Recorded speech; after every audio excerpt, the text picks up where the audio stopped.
कैसे हो आप सब। मैं ज्योति महाजन आज की अपनी कक्षा में आप सबका स्वागत करती हूँ। आज हम पढ़ने वाले हैं पाठ 13 गुण और भाग के तरीके।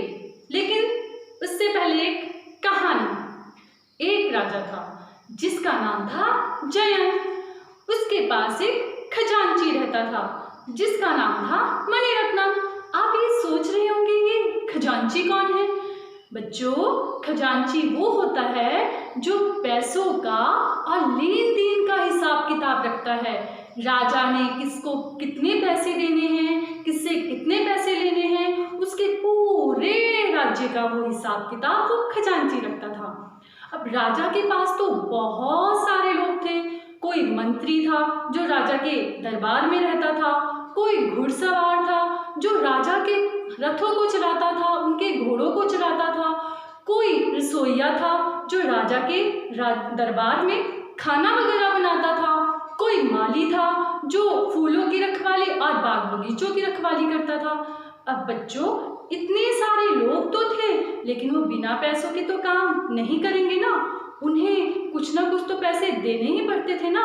तो बच्चों, वो जो राजा का खजांची था तो वो उन्हें जो तनख्वाह देता था महीने बाद, वो दिहाड़ी के अनुसार देता था। उनकी दिहाड़ी फिक्स कर दी जाती थी और उसके अनुसार जो महीने बाद तनख्वाह बनती थी वो उन लोगों को मिलती थी। लेकिन आप सोच रहे होंगे ये दिहाड़ी क्या होती है। बच्चों, दिहाड़ी वो होती है जिसमें एक दिन की तनख्वाह फिक्स कर दी जाती है। किसी व्यक्ति द्वारा काम करने के लिए एक दिन पे कितने पैसे दिए जाए उसे दिहाड़ी कहते हैं। हम भी अपने घरों पे कभी मिस्त्री लगाते हैं ना, तो मिस्त्री को पूछना जरा, आपके सबके घरों पे कोई ना कोई तो आते ही होंगे काम करने के लिए। तो वो भी क्या है, एक दिन के हिसाब से पैसे लेते हैं, काम करने के पैसे लेते हैं। जैसे मान लो 500 रुपए की दिहाड़ी, तो इस तरह से जितने दिन वो काम करेंगे उस दिहाड़ी के हिसाब से बाद में उनको तनख्वाह मिल जाती है। तो वैसे ही बच्चों, राजा के जो इतने सारे लोग थे वो दिहाड़ी देखते हैं उनकी क्या क्या थी।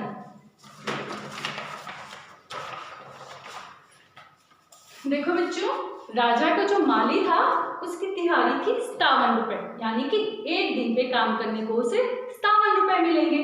जो उसका रसोइया था उसकी दिहाड़ी थी 65 रुपए, जो घुड़सवार था उसकी थी 76 रुपए और जो मंत्री था उसकी थी 195 रुपए। तो इनके हिसाब से, एक दिन की तनख्वाह के हिसाब से पूरे महीने बाद जो उनकी तनख्वाह बनती थी वो उन्हें मिलती थी। तो आइए अब घुड़सवार की जनवरी महीने की तनख्वाह उस खजांची ने कैसे निकाली, उसने अपनी कॉपी पे किस तरह से ये हिसाब किताब लिखा, देखते हैं। घुड़सवार की एक दिन की जो कमाई थी या उसकी जो एक दिन की तनख्वाह थी वो कितनी थी, 76 रुपए। ठीक है, ये उसकी दिहाड़ी थी, मतलब एक दिन की तनख्वाह। ठीक है बच्चों, अब जो मणिरत्नम था उसने जनवरी महीने की इसकी तनख्वाह निकालनी है। तो पहले मुझे बताओ, जनवरी में कितने दिन होते हैं, बताओ बताओ। हाँ, पता है ना आपको, जनवरी में शाबाश कितने, 31 दिन। तो अब देखते हैं 31 दिनों की घुड़सवार की तनख्वाह कितनी बनती है। मणिरत्नम ने क्या किया, अपनी कॉपी पे पहले एक टेबल बनाया इस तरह का। उस टेबल पे उसने इस तरह की बीच में लाइन लगाई, फिर इस तरह की लाइन लगाई। उसने क्या किया, 76 को दो आसान भागों में तोड़ दिया, जैसे 70 और 6। वैसे ही 31 को भी दो भागों में तोड़ दिया, 30 और 1। अब देखो बच्चों, उसने क्या किया, उसने 30 और 70 को गुना करके इस बॉक्स में रख दिया। तो 70 ये वाला, और जब इसके साथ गुना किया इसे तो ये आ गया गुना 30।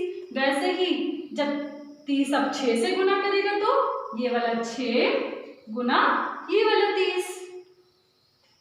और इसी तरह से इसको इसके साथ गुना किया, 1 को 70 के साथ, तो 70 यहाँ लिखा और गुना 1।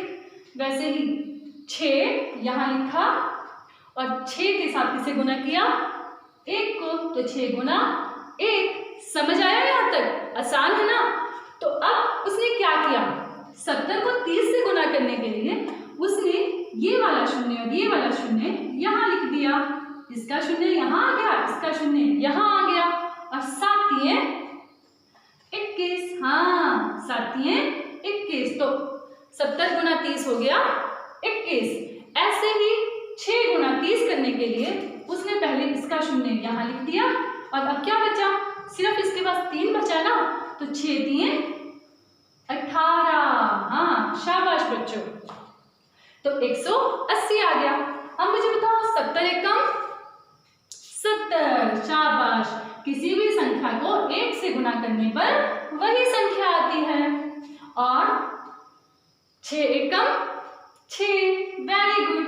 अब देखो बच्चों, उन्होंने क्या किया, ये जितनी भी संख्याएं गुना करने के बाद आई उसने उसे जमा कर दिया। किस तरह से? यहाँ देखो, यहाँ पर कितना आया 2100, यहाँ कितना आया, हाँ बताओ बताओ, 180। शाबाश। यहाँ आया 180, यहाँ कितना आया 70, और यहाँ कितना आया 6। Very good. अब इस सबको उसने जमा कर दिया, तो यहाँ जब इकाई के अंक पे सिर्फ 6 है और यहाँ दहाई के अंक पे 8 और 7, तो 8 और 7 कितना होता है, जल्दी बताओ जल्दी। शाबाश। 8 और 7 15। Very good. 15 का 5 यहाँ लगा और इसका हासिल ऊपर यानी कि कैरी। अब जब कैरी ऊपर लग गया तो 1 और 1 2, 2 और 1 3, और इसका 2। शाबाश। तो ये आ गया 2356। कितना लंबा प्रोसेस था, कितने स्टेप उसको इस आंसर को निकालने के लिए करने पड़े। तो घुड़सवार की जो तनख्वाह आई थी वो आई थी 2356। आई तो ठीक, लेकिन बहुत लंबा प्रोसेस था।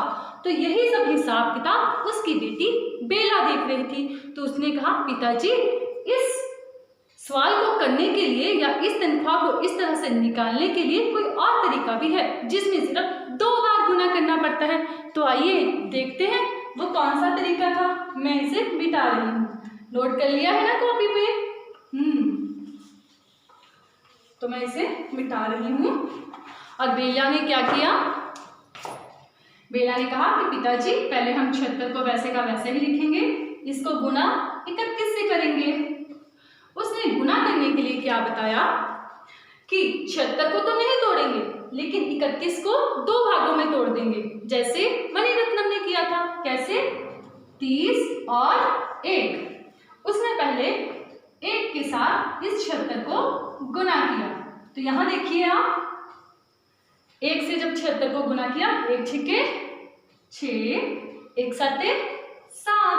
और देखो, अब जब 1 से गुना हो गया तब क्या बचा 30। तो अगर हम इस 1 को हटा देते हैं तो 30, आपको पता है 3 दहाई के अंक पे है, तो 3 दहाई का मतलब 30। तो वो 0 का यहाँ लग गया 0, और जो 3 था उससे इन दोनों को गुना किया। 3 छिके 18, 3 7 शाबाश 21। 21 और 18 का जो 1 बचा था वो आ गया 22। हाँ, अब इन दोनों को हम जमा कर देंगे। तो कितना आ गया, देखो यहाँ पे हमने क्या किया था, 76 गुना 30। 30 का 0 यहाँ लगा और 3 से 76 को गुना करके ये आ गया।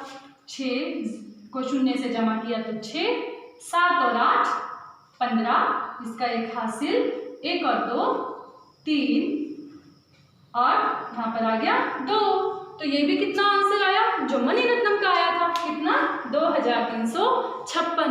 लेकिन ये कितनी जल्दी हो गया ना, सिर्फ 2 ही बार गुना करने से। तो घुड़सवार की तनख्वाह कितनी आ गई, तो घुड़सवार की जनवरी महीने की तनख्वाह, जो कि कितने दिन होते हैं, 31 दिन होते हैं, कि तनख्वाह महीनेवार की कितनी आई बच्चों, 2356। 356 रुपए। शाबाश। तो ये उसकी 1 महीने की तनख्वाह आ गई। तो बेटा हम ऐसे ही बहुत सारे प्रश्नों को इस बेला के तरीके से कर सकते हैं। तो आप अपनी पाठ्य पुस्तक के 170 और 171 के पेजों को के दिए हुए प्रश्नों को इसी तरह से दोहराना। ठीक है बच्चों, तब तक बाय बाय।